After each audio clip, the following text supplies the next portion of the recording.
Good day, everyone. Today I will be discussing gene therapy as a treatment for spinal muscular atrophy or SMA. So, ang spinal muscular atrophy ay isang genetic disorder na nakakaapekto sa nervous system, lalo na sa motor neuron sa spinal cord ng isang tao.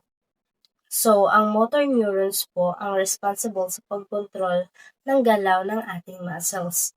So, kapag may SMA ang isang tao, unti-unting nasisira ang mga neurons nito kaya nagkakaroon ng muscle weakness at hirap sa paggalaw. So, for its cause, so ang first cause ng SMA ay mutation o pagkawala ng SMN1 gene. So, ang gene na ito ay mahalaga dahil ito ang gumagawa ng protein na kailangan para mabuhay at gumana ang motor neurons. So, kapag kulang ang protein nito, hindi nagpa-function ng maayos ang neurons, kaya in results, humihina ang muscles over time.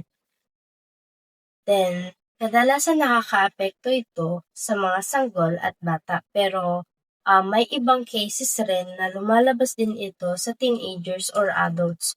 So, next naman, pag-uusapan natin ay ang mga symptoms or diagnosis ni SMA. So, for common symptoms ay kabilang yung muscle weakness, hirap sa paghinga, difficulty sa paglunok at delayed na motor skills tulad ng pag-upo o paglakad. So, habang tumatagal, maaaring lumala ang mga symptoms, kaya napakahalaga ng early diagnosis. So, para naman ma-diagnose ang SMA, gumagamit ang mga doctors ng genetic testing para makita kung may mutation ba sa SMN1 gene. Maaari rin silang gumamit ng blood test at newborn screening para ma-detect kaagad ang sakit.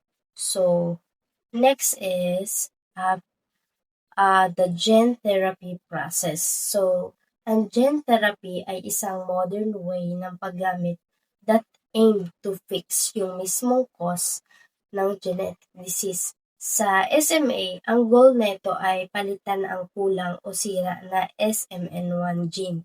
So, ang treatment na to ay tinatawag na in vivo gene therapy. So, ibig sabihin, ginagawa ito sa loob ng katawan ng pasyente. So, the first process or the first step is, una, ay naghahanda ang mga scientist ng isang modified virus na may dalang healthy na SMN1 gene. Safe ang virus na to at ginagamit lang para ma-deliver ang gene. Then next is ini-inject ang gene therapy sa bloodstream ng pasyente. And kadalasan, isang beses lang. So, pagkatapos nun, pupunta ang virus sa motor neurons at ihahatid ang healthy gene. So, sa huli, ay magsisimulang gumawa ang cells ng SMN protein na kulang sa katawan. So, dahil dito, nagtutulungan ang motor neurons na mabuhay at gumana ng maayos. So, sa results naman, syempre, maaaring gumanda ang muscle strength, mas maayos ang paghinga at pumagal ang paglala ng sakit. Kaya kapag naibigay ng maaga ang treatment, mas mataas ang chance na humaba ang buhay at gumanda ang quality ng pamumuhay ng isang pasyente. So, for my key messages, ang gene therapy ay nagbibigay ng pag-asa sa mga may SMA dahil tina-target nito ang ugat na sakit. Hindi lang ang sintomas, isa itong malaking advancement sa larangan ng medisina. So, yun lamang po, and thank you so much for listening and thank you for your time to listen on my presentation for my infographics. So, yun lamang po, and thank you so much.